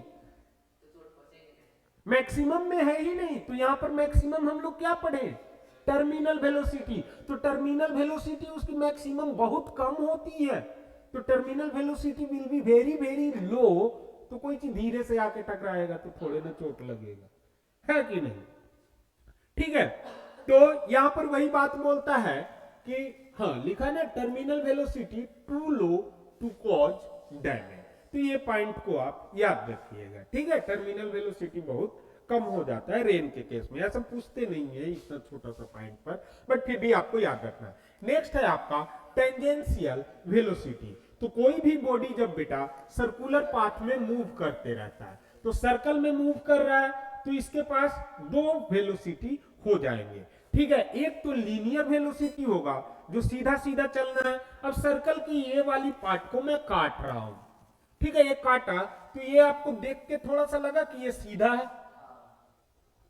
सीधा नहीं लाइन दिख रहा है बेटा, एकदम छोटा सा पार्ट को काटो, एकदम छोटा से छोटा छोटा। अगर इतना सीधा नहीं लगा तो और छोटा काटो, ठीक है, तो आपको दिखेगा कि वो सीधा लाइन है, सीधा लाइन है। तो सीधा लाइन पर कोई बॉडी चलेगा तो कैसा वेलोसिटी होगा, लीनियर वेलोसिटी। अब यहां से फिर आगे थोड़ा सा हम मुड़ के दिखते हैं तो ये मुड़ा हुआ दिख रहा है, सर्कल टाइप से दिख रहा है। तो अब इसको मोड़ने पड़ेगा, तो मोड़ने पड़ेगा तो इस पॉइंट पे आपको दो कंपोनेंट इसके वेलोसिटी के मिलेंगे। एक मिलेगा लीनियर वेलोसिटी का कंपोनेंट और दूसरा जो इस अनुसार इधर से मोड़ने वाला वेलोसिटी देगा वो क्या हो गया आपका टेंजेंशियल वेलोसिटी। तो the velocity along the tangent of the curve, curve का मतलब मोड़, मोड़ पर, ये मोड़ हुआ, रोड का मोड़ हुआ, रोड देखे हो ना, तो रोड का ये मोड़ हुआ, तो इस मोड़ को पूरा करेंगे बेटा तो एक सर्कल बन गया, बन गया ना। तो इसीलिए मैं आपको लोकल भाषा में समझाया कि मोड़ पर, ठीक है, संज्ञा मिला हमका वही मोड़ पर, ठीक है। तो ये मोड़ पर आप गए तो यहां से जैसे ही पॉइंट आउट करिएगा तो आपको इधर की ओर मोड़ना है गाड़ी, तो इस साइड की ओर जो वेलोसिटी होगा इस पॉइंट पर वही क्या कहलाएगा बेटा टेंजेंशियल वेलोसिटी। तो along the tangent of any curve जो वेलोसिटी होता है टेंजेंशियल वेलोसिटी उसे कहते हैं। क्लियर है इतनी बातें। तो यहां पर tangential velocity linear speed of object moving along circular path, मैं अभी तुरंत आपको करके दिखाया। अब टेंजेंशियल वेलोसिटी लीनियर में, अब इसका नाम टेंजेंशियल वेलोसिटी बहुत कम आपको किताब में मिलेगा, ठीक है ना। ये यहां पर ज्यादातर क्या लिख देते हैं, एंगुलर वेलोसिटी लिख देते हैं। क्या लिख देते हैं बेटा आपका एंगुलर वेलोसिटी लिख देते हैं। तो एंगुलर वेलोसिटी को हम लोग किससे डिफाइन करते हैं बेटा, ओमेगा से डिफाइन करते हैं। किससे डिफाइन करते हैं, ओमेगा से डिफाइन करते हैं। तो angular velocity always less than the linear velocity. आप सीधा स्पीड में चलिएगा कि गोल गोल स्पीड में चलिएगा, सीधा चलेंगे तो सीधा लीनियर हुआ। तो लीनियर हमेशा क्या होता है, बड़ा होता है गोल गोल वाला से, समझ गए। गोल गोल वाले का क्या नाम है, एंगुलर। तो linear velocity is always greater than the angular velocity. अब दूसरी बात है, जब ऑलवेज ग्रेटर होता है तो क्या करेंगे, इक्वल टू करने के लिए linear velocity equal to radius of the curve into angular velocity. तो v इक्वल टू आपको क्या लिखना है बेटा, r ओमेगा लिखना है। क्लियर है इतनी बातें, कोई दिक्कत हो गया। तो v tangential velocity, r radius, omega angular velocity. अगला देखते हैं सिंपल में, point on edge of a spinning wheel move faster than point near centre. अब यहां पर आप देखे होंगे ये कंजर्वेशन ऑफ मोमेंटम पर भी बेस्ड है। यहां पर साइंस सिटी है ना रांची में, कभी वहां पर जाना तो देखना, वो एक मोमेंटम कंजर्वेशन का एक वहां पर उसे क्या बोलते हैं, चक्का टाइप का बनाया हुआ है। तो उसके वेट को जब नजदीक करोगे ना, सेंटर की ओर करोगे, तो स्पीड क्या होता है, बढ़ने लगता है, बहुत ज्यादा बढ़ेगा, बहुत स्पीड में बढ़ेगा, ठीक है ना। तो उसकी स्पीड, तो सेंटर की ओर जैसे ही हम आते हैं तो सेंटर की ओर कोई ऑब्जेक्ट जैसे ही आएगा उसकी स्पीड क्या हो जाएगी, बढ़ जाएगी। तो यही लिखा है कि अगर पॉइंट किनारे पर है तो स्पीड कम रहेगा, सेंटर पर है तो स्पीड क्या हो जाएगा, ज्यादा हो जाएगा। Points on earth equator move faster than near poles, क्योंकि पोल्स कहां पर है, किनारे पर है, ऊपर नीचे ही है ना पोल, साउथ एंड नॉर्थ पोल है, और इक्वेटर कहां पर है, बीच में सेंटर पर है। तो सेंटर वाला चीजें क्या करेगा, फास्ट मूव करेगा, ठीक है, और किनारे वाले क्या करेंगे, स्लो मूव करेंगे, ठीक है। क्लियर है।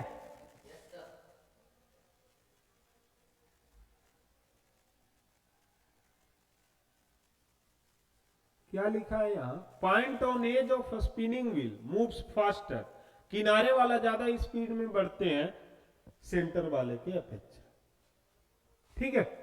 चलिए आगे देखते हैं, मेरी go round outer as faster than centre, ये याद रख लीजिएगा। मोमेंटम के बारे में अब देख लेते हैं।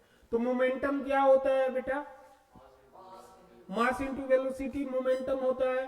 क्लास 10th का डिफिनीशन सीधे सीधे कॉपी करके लिखा हुआ है, product of mass and velocity, NCERT में यही बात लिखा है, ठीक है। क्या कहता है, product of mass and velocity, ये इसका फॉर्मूला है मोमेंटम का। तो P बराबर क्या हो गया आपका mv। मोमेंटम क्या मीजर करता है बेटा, तो स्पीड ऑफ द बॉडी को मीजर करता है या इंटेंसिफाई कर देता है। क्या कर देता है, इंटेंसिफाई, मतलब उसे बढ़ा भी सकता है और घटा भी सकता है, वो वहां कंडीशन के अनुसार रहेगा। मास जिसका जैसा वैसा कंडीशन दिखेगा। तो मोमेंटम इक्वल टू क्या आपको दिखा, product of mass and velocity measure the quantity of motion. तो P equal to m into v. P momentum होता है केजी एमएस में, केजी मीटर पर सेकेंड में, मास हो गया केजी में, वेलोसिटी हो गया मीटर पर सेकेंड में। Newton second law in terms of momentum तो क्या कहता है, क्या कहता है, बॉडी का मास ज्यादा हो, बॉडी का वेलोसिटी ज्यादा हो तो मोमेंटम भी क्या होगा, ज्यादा होगा। इतना ही याद रखना है, ठीक है। कंजर्वेशन ऑफ मोमेंटम क्या होता है बेटा, कंजर्वेशन सबका सेम होता है, इनिशियल बराबर फाइनल, या momentum at each and every point remains always constant. Initial momentum बराबर फाइनल मोमेंटम। तो कंजर्वेशन किसी का भी आ जाए, एनर्जी का आ जाए, कंजर्वेशन मोमेंटम का आ जाए, कंजर्वेशन पैसा का आ जाए, किसी का भी आ जाए, आपको सिंपल से याद रखना है या स्टार्टिंग बराबर लास्ट। क्लियर है। तो कंजर्वेशन में क्या कहता है, total momentum in isolation system remains constant. Next है बायोन्सी, पढ़ा दिया हूं, upward force exerted by fluid on immersible body और floatable body is known as what बेटा, बायोन्सी ऑफ द बॉडी। किससे रिलेटेड है, आर्किमिडीज प्रिंसिपल से रिलेटेड है। क्या पढ़ाया था मैंने, बायोन्सी ऑफ द बॉडी क्या होता है, फॉर्मूला बता। बायोंट फोर्स किसके बराबर में होता है बेटा, फॉर्मूला बताइए। ये कुछ नहीं पता, रो जी एच भूल गया क्या, फोर्स ऑफ बायोन्सी बराबर रो जी एच। क्लियर है, समझ गए इतनी बातें। तो बायोंट फोर्स हमेशा किधर की ओर लगता है, ऊपर की ओर लगता है। नेक्स्ट आपका शिप फ्लोट कर रहा है, हीलियम बैलून, तो वो सब में क्या लगता है, बायोन्सी लगता है। नेक्स्ट है सरफेस टेंशन। क्या होता है सरफेस टेंशन बेटा, क्या होता है सरफेस टेंशन, हाँ क्या होता है, सरफेस टेंशन क्या होता है,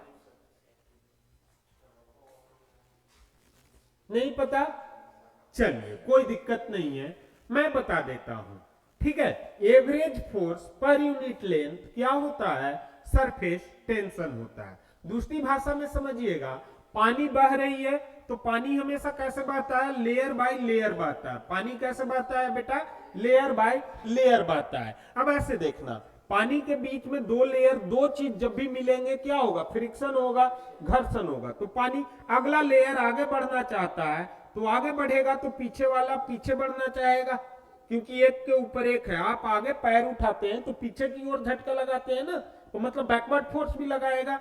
अब ये लेयर आगे बढ़ना चाह रहा है, लेकिन इसको एक लेयर क्या कर रहा है, नीचे वाला लेयर क्या कर रहा है, पीछे की ओर खींचता है। ये देखिए, पानी को हमेशा देखिएगा लेयर में बहता है, ध्यान से देखिएगा, ऐसा लगेगा एक पन्ना के नीचे दूसरा पन्ना है, ऐसा लगता है कि नहीं।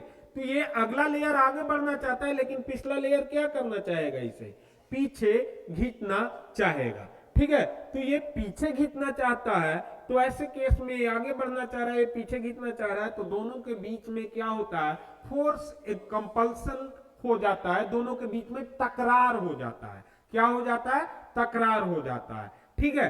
तो इसी जो उभरते हुए टेंशन है, इसी को क्या कहते हैं हम लोग, सरफेस टेंशन कहते हैं। इसी को क्या कहते हैं हम लोग, सरफेस टेंशन कहते हैं। दूसरी भाषा में, किताब के भाषा में यहां देखिएगा कि सरफेस क्या हो जाएगा, घिंचाएगा, वो आगे की ओर खींच रहा है, ये पीछे की ओर खींच रहा है, तो स्ट्रेच इलास्टिक सरफेस बनता है। तो स्ट्रेच इलास्टिक सरफेस बनेगा किसके कारण, कोहेसिव फोर्सेस बिटवीन मॉलिक्यूल्स और लेयर के, और क्या लिख सकते हैं, लेयर के। तो when liquid surface acting like a stretch elastic membrane due to cohesive forces between molecules, this becomes surface tension.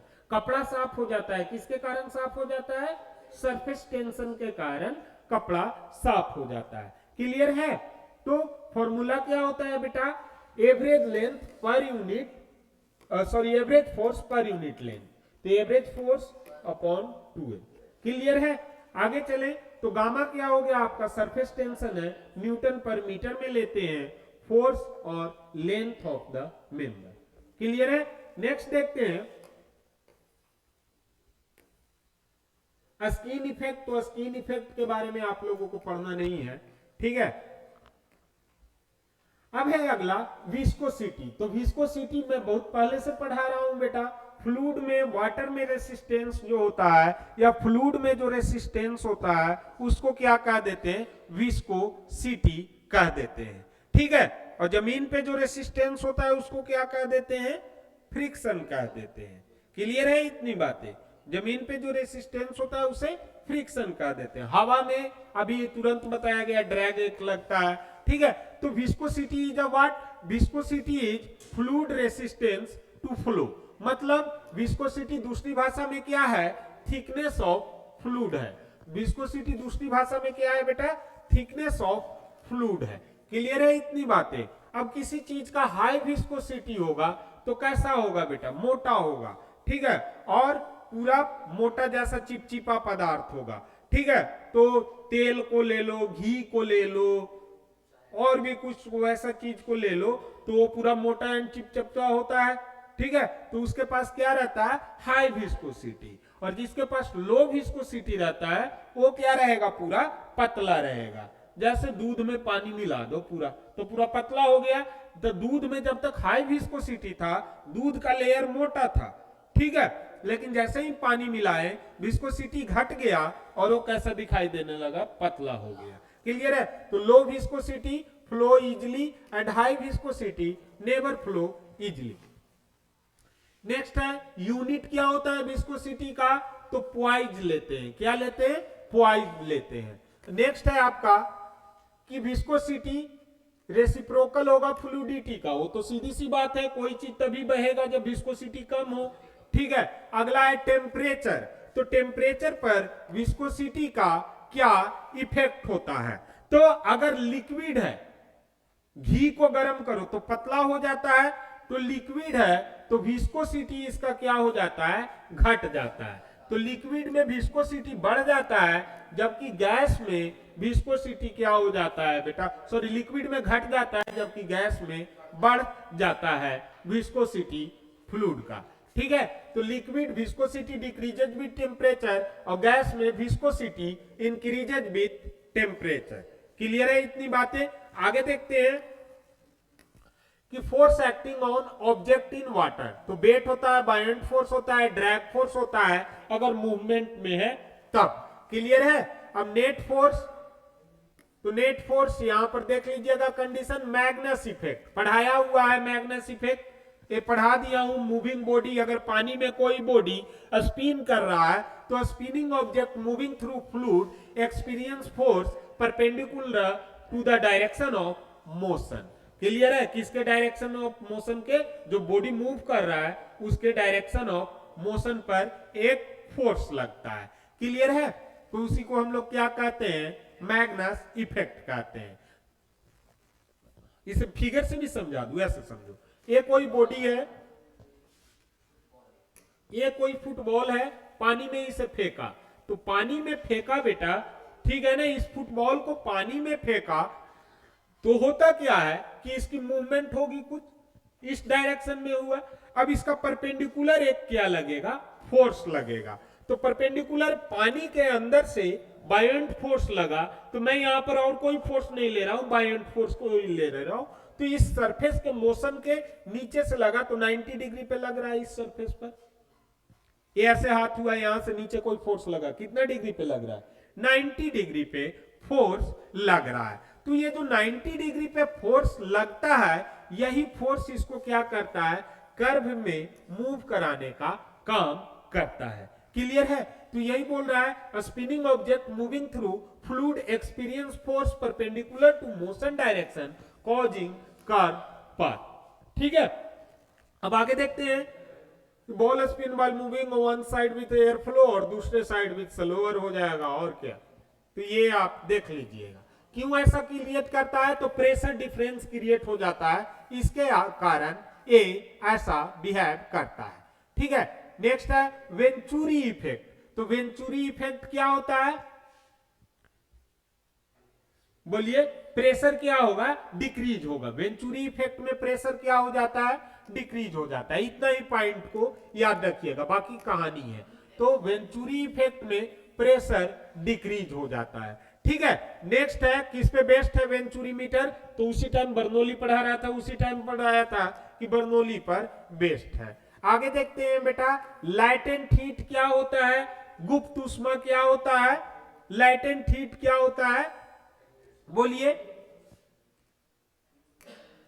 Latent heat क्या होता है, तो हीट एब्जॉर्ब और release during phase change without temperature change. Clear है, वो क्या हो जाएगा आपका बेटा, लैटेंट हीट होता है। तो latent heat of fusion, latent heat of fusion में यहां सॉलिड से लिक्विड में, तो आइस से वाटर एलएफ कितना गिर गया, 334 पर हो गया। लैटेंट हीट ऑफ वेपोराइजेशन, ये देख लीजिएगा, दो तरीके का लैटेंट हीट होता है, latent heat of fusion and latent heat of vaporization. Example क्या होता है, टोटल हीट बराबर क्या होता है, मास ऑफ द बॉडी गुना लैटेंट हीट होता है। टोटल हीट बराबर क्या होता है, मास ऑफ द बॉडी गुना लैटेंट हीट होता है। अब inertia versus moment of inertia, तो इनर्सिया क्या है बेटा, इनर्सिया क्या है, property of the body which resist change, change in what position, change in what position. तो रेसिस्ट चेंज, यहां पर देखिए ये बड़ा छोटा सा डिस्क्रिप्शन लिखा हुआ है, तो इसे काट दीजिएगा। ओनली लीनियर मोशन नहीं, एंड उसका साथ साथ आप डायरेक्टली याद रखिए पोजीशन, पोजीशन में कुछ भी आ सकता है। तो क्या कहता है, इनर्शिया रेसिस्टेंस टू चेंज किससे रिलेटेड होता है, मास ओनली डिपेंडेंट होता है। ठीक है, I equal to M R square होता है। ठीक है, अब यहां पर मोर मैसिव, जो जितना बड़ा होगा उसके पास उतना ही ज्यादा इनर्शिया रहता है। कहां से आया, Newton first law. Moment of inertia क्या होता है बेटा, मोमेंट ऑफ इनर्शिया क्या होता है, तो मोमेंट लग गया तो हमेशा वो किस मोशन में रहेगा, सर्कुलर मोशन में रहेगा। मोमेंट में कैसा मोशन में रहेगा बेटा, सर्कल वाला चीज का कोई पार्ट होगा। तो मोमेंट ऑफ इनर्शिया अगर बात करें तो रेसिस्टेंस जो होगा रोटेशन में अगर हो, रोटेशन में रेसिस्टेंस होगा, तो उसे हम लोग क्या कह देते हैं, मोमेंट ऑफ इनर्शिया कह देते हैं। क्या होता है, I equal to M R square के बराबर होता है। ठीक है, अब इधर क्या बच गया, डिस्टेंस, डिस्प्लेसमेंट, वेलोसिटी, ये सब पढ़ाने के लिए कुछ बचा नहीं। वेलोसिटी, एक्सीलरेशन, ये सब में कुछ नहीं बचा है। अब लॉ ऑफ फ्लोटेशन भी बता दिया था, वेट ऑफ द बॉडी बराबर weight of the liquid displaced, और यही आपका क्या बन जाता है, इसी का वेट बायोंट फोर्स आपका बन जाता है। तो ये तो पढ़ाया हुआ है। पोलरिटी, पोलरिटी क्या होता है, अभी लाइट का पोलराइजेशन में मैंने बताया था, तो वो वाली चैप्टर से है क्या, नहीं, ये एटम और मॉलिक्यूल के बारे में है।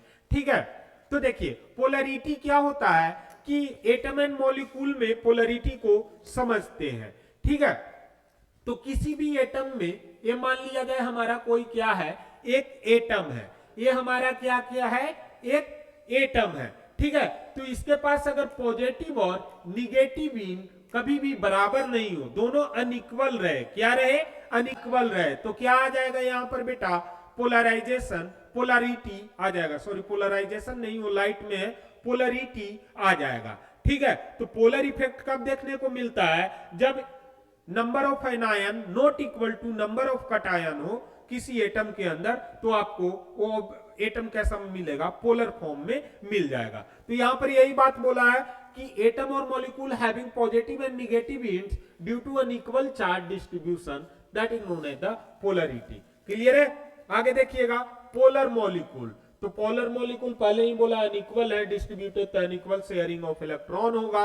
अब जब अनइक्वल है तो पोलर ऑब्जेक्ट क्या शो करते हैं, डाइपोल शो करते हैं। क्या शो करते हैं, डाइपोल शो करते हैं, तो हैव डाइपोल मोमेंट। क्लियर है, वाटर कैसा ऑब्जेक्ट है, पोलर ऑब्जेक्ट है। ठीक है, नॉन पोलर मॉलिक्यूल तो इक्वल शेयरिंग होगा, नो डाइपोल होगा तो स्टेबल रहेंगे, जैसे ऑक्सीजन, कार्बन डाइऑक्साइड, CH4।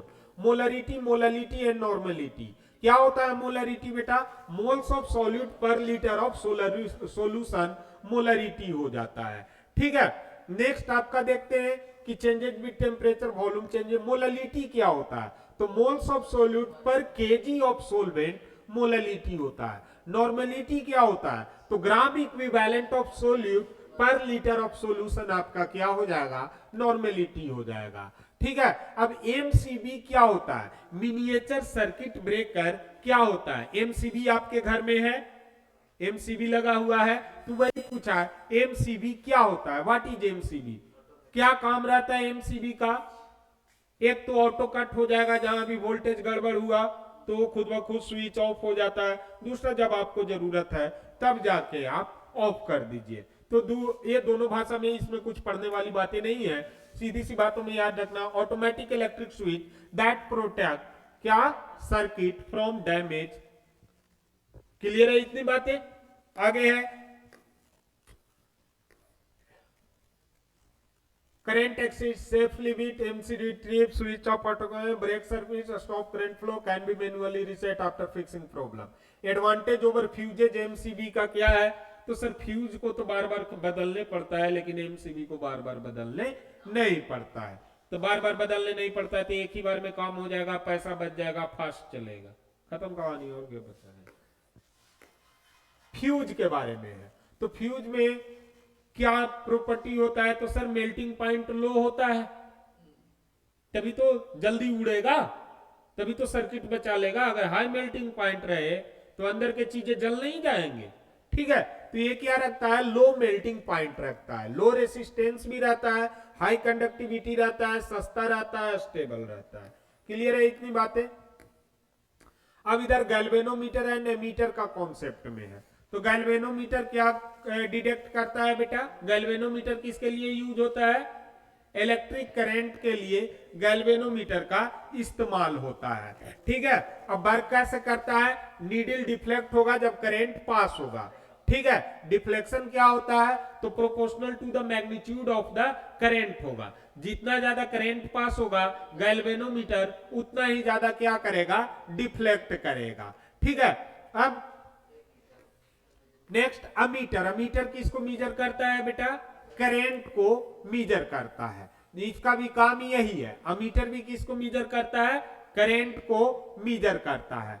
ठीक है, लेकिन इसका फायदा क्या है कि गैल्वेनोमीटर लो रेंज को मेंटेन करता है, जबकि अमीटर आपका हाई करंट रेंज को मेंटेन करता है। कनेक्शन अमीटर को किस में लगाते हैं बेटा? सीरीज में लगाते हैं। रेसिस्टेंस तो अमीटर का बहुत कम होता है और वोल्ट मीटर का बहुत ज्यादा होता है, हमेशा ये याद रखना।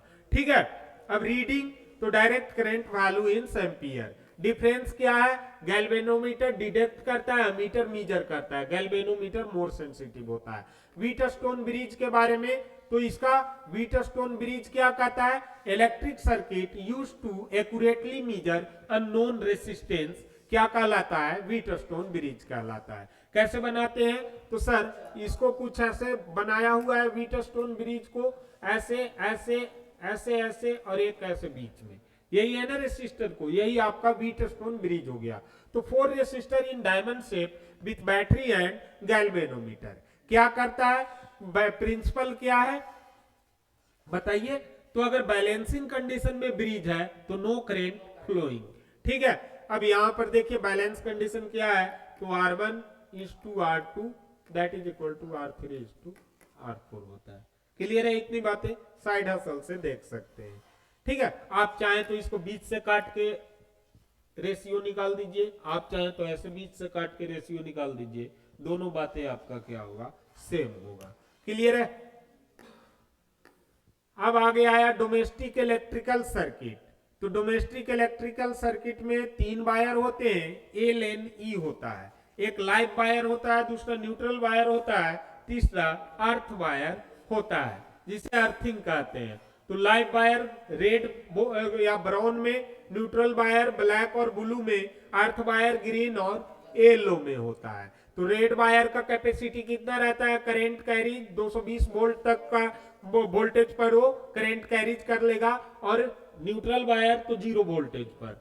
ठीक है, नेक्स्ट है वोल्टेज इन इंडिया कितना आता है, 220 वोल्ट आता है। कैसा आता है, एसी करंट आता है। कितना हर्ट्ज पर आता है, 50 हर्ट्ज पर आता है सर। बात खत्म। Difference between AC and DC आप लोग देख लीजिएगा। ठीक है, और बाकी कल पढ़ेंगे। आज का ज्ञान इतना ही। ठीक है, अब पूरा सिलेबस तो करीब आपको इंपॉर्टेंट साइंस लाइज का 5 से 6 वीडियो मिल जाएगा, उसी को देख लीजिएगा। उससे ज्यादा पढ़ने का जरूरत नहीं है, थ्योरी में आलतू फालतू नहीं आएगा। ठीक है, तो आज के लिए इतना ही, बाकी फिर करते हैं मुलाकात। Thank you. ओके, बंद कर दो रिकॉर्डिंग। इसको भी बंद